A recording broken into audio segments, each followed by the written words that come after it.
जब हम ये सुन रहे हैं कि इसके पीछे डॉक्टर्स हैं, ऐसे पढ़े लिखे लोग शामिल हैं जिन्होंने ये हमला किया है, उसके बाद कई ऐसे डॉक्टरों से पूछताछ भी हो रही है। अल फलाह यूनिवर्सिटी जहां के वीसी से भी पूछताछ हो रही है, वहां पर मौजूद डॉक्टरों से पूछताछ हो रही है, वहां लैब भी टीम गई, वहां से कुछ सैंपल भी कलेक्ट किए गए। तो क्या ये बड़ी साजिश कैसे एक यूनिवर्सिटी में डॉक्टरों के बीच, या कह लीजिए आप असिस्टेंट प्रोफेसर हैं, उनके नीचे बहुत सारे स्टूडेंट, बहुत सारे छात्र भी होंगे, क्या मैसेज जाता है जब आप टीचर या डॉक्टर ही अगर ऐसा हो, पढ़े लिखा वर्ग अगर ऐसे बदल जाता है या इस तरह की हरकतें करता है, तो देश और समाज के सामने बहुत बड़ी चिंता है ये कि आप और मैं भी सोच रहे होंगे, क्योंकि अभी तक हमने जो आतंकवादी गतिविधियां देखी हैं उसमें बार बार ये कहा जाता है उनके पास करने के लिए कुछ नहीं है, उन्हें बहलाना फुसलाना आसान होता है। लेकिन पढ़े लिखे लोग, डॉक्टर लोगों को अगर बहला फुसला लिया जा रहा है या वो इस तरह की गतिविधियां करते हैं, या अमोनियम नाइट्रेट, एक बड़ी साजिश, 2900 किलोग्राम अमोनियम नाइट्रेट उसी दिन पकड़ा गया और तार खोजे जा रहे थे। सोचिए अगर इतना बड़ा हमला हो जाता। अभी फिलहाल ये नहीं पता कि उस कार में क्या केमिकल था, उस कार में कैसे ये विस्फोट हुआ, कितने किलोग्राम था, अभी सब जांच का विषय है। लेकिन जांच उस यूनिवर्सिटी की भी हो रही है। सीधे आपको लिए चलते हैं, आशुतोष हमारे साथ, हमारे सहयोगी वहां से जुड़े हुए हैं। आशुतोष, जरा बताइए किन किन को हिरासत में लिया गया, अभी तक कितने लोग यूनिवर्सिटी से हिरासत में लिए गए, और ये कैसे मुमकिन था कि यूनिवर्सिटी में एक नहीं दो डॉक्टर, मतलब एक डॉक्टर दूसरे को इन्फ्लुएंस कर रहा है, धीरे धीरे सब इसमें जुड़ते चले जा रहे हैं। परतें बहुत गहरी लगती हैं। दरअसल सबसे महत्वपूर्ण कड़ी जो लगती है वो डॉक्टर उमर था।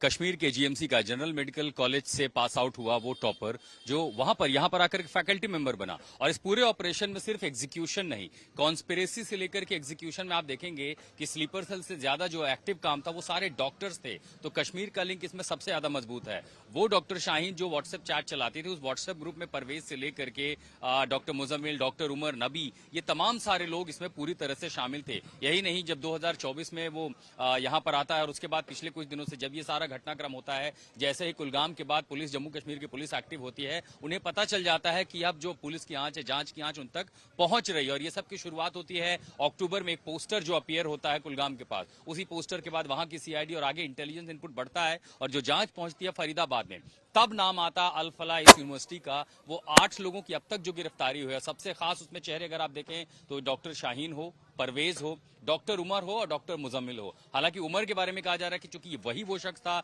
जब वो गाड़ी लेकर के भागा उसने खुद को एक्सप्लोड कर दिया। डीएनए टेस्ट के लिए उसके परिवार के सैंपल के बाद ही पता चलेगा कि क्या, हालांकि अभी तक सीसीटीवी तस्वीरें कहती कि डॉक्टर उमर उसमें शामिल था। सवाल दरअसल ये है कि जो केमिकल कंपाउंड इस्तेमाल किए गए हैं, अभी सोर्सेस ये कह रहे हैं कि वो मिलिट्री ग्रेड हो सकता है, लेकिन केमिकल कंपाउंड में अमोनियम नाइट्रेट के अलावा किस केमिकल का इस्तेमाल किया जाए जो कम इस्तेमाल पे इतना ज्यादा एक्सप्लोजन दे कि एक हाई इंटेंसिटी ब्लास्ट बेहद कम एक्सप्लोजिव का, बेहद कम रेडियस एरिया में हो जाए, जहां और समय का ये देखना कि जिस समय पर वो वहां था वो हाई वॉल्यूम फुटफॉल लेवल की गाड़ियां भी ज्यादा थी। तो एक्सप्लोजन में तरीकों के लिए जो केमिकल अंडरस्टैंडिंग चाहिए, जो नॉलेज चाहिए, उसके लिए कहीं तो होमवर्क किया गया था। जैश ए मोहम्मद का ये पारंपरिक मेथड रहा है कार के जरिए एक्सप्लोजन करने का, चाहे वो फिर जम्मू कश्मीर असेंबली का अटैक हो या इसके आगे जितने भी उनके ऑपरेटिव्स इस तरह से काम करते रहे हों। तो कहीं ना कहीं जैश ए मोहम्मद का ये असल तो काम आ रहा है। अब अल फलाह में जिन लोगों से पूछताछ हो रही है उनमें ये देखना जरूरी है कि उमर जब यहां पर आया था, चाहे डॉक्टर उमर हो या मुजम्मिल हो, जब से वो यहाँ फैकल्टी हैं, दरअसल 2019 में ही अल फलाह को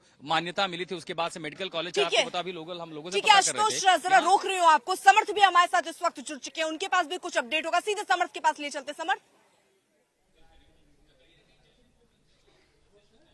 बिल्कुल अर्पिता, हम इस वक्त शाहीन के घर के पास हैं, यानी कि लालबाग का लखनऊ का वो इलाका जहां पर कल एटीएस की टीम पहुंची और सईद अंसारी यानी कि जो पिता हैं उनसे पूछताछ की, मोबाइल फोन जब्त किया और हार्ड डिस्क जब्त की। हम इस इलाके में इसलिए इस वक्त हैं क्योंकि हम आपको एक मस्जिद दिखाने जा रहे हैं। ये वो मस्जिद है जहां पर कुछ वक्त पहले तक परवेज आता था और नियमित तौर पर नमाज अदा करता था। कैमरामैन गौरव तस्वीर दिखाएंगे यहाँ पर उस मस्जिद की जहाँ के मुतवली और मौलाना से अभी हम लोगों ने बातचीत भी की है। ये वो मस्जिद है जो सईद के घर यानी कि परवेज और शाहीन का जो घर है उसके ठीक बगल में बना हुआ है। यहाँ के जो निवासी हैं वो भी इस पूरे मामलात के बाद शौक हैं। वो ये कह रहे हैं कि हमें बिल्कुल अंदाज़ा नहीं था कि इस तरह की देश विरोधी गतिविधियों में सईद के बेटे और बेटी शामिल हैं। शाहीन के मामले में यहाँ के लोगों का ये कहना है कि शाहीन काफ़ी वक्त से इस मोहल्ले में नहीं आई, जबकि परवेज का यहाँ पर कुछ वक्त पहले तक आना था और काफ़ी वक्त पहले तो लगातार वो यहाँ रहता भी था, इन्हीं गलियों में क्रिकेट खेला। लेकिन सबसे बड़ी बात यह है, जो जानकारी यहाँ से मिल रही है, सेल्फ सेंट्रिक थे, ज्यादा किसी से ये लोग बातचीत नहीं करते थे, अपने से बिल्कुल मतलब रखते समझ, थे। जैसे ये आप सारी बता चीजें रहे हैं सामने कि अब कई गिरफ्तारियां हो रही हैं, लोग हिरासत में लिए जा रहे हैं, पूरे नेटवर्क को समझा जा रहा है ये मॉड्यूल कैसे काम कर रहा था, इसके तार कहां कहां जुड़े थे, क्योंकि सिर्फ जम्मू कश्मीर नहीं,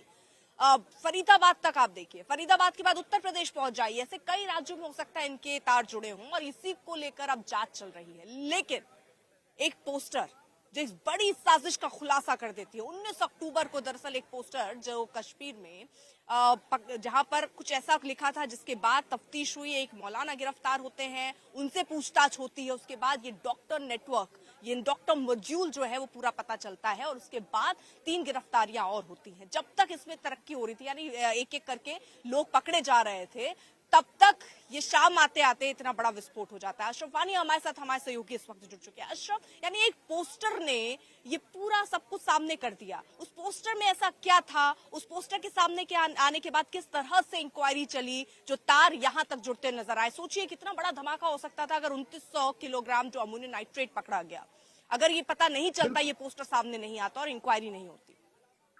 बिल्कुल सही बोल रही हैं आप अर्पिता। दरअसल ये 19 अक्टूबर की कहानी है, जब अनंतनाग जो कि दक्षिण कश्मीर में आता है, वहां पर सुबह सवेरे यानी रात के समय कुछ पोस्टर लगाए जा रहे थे।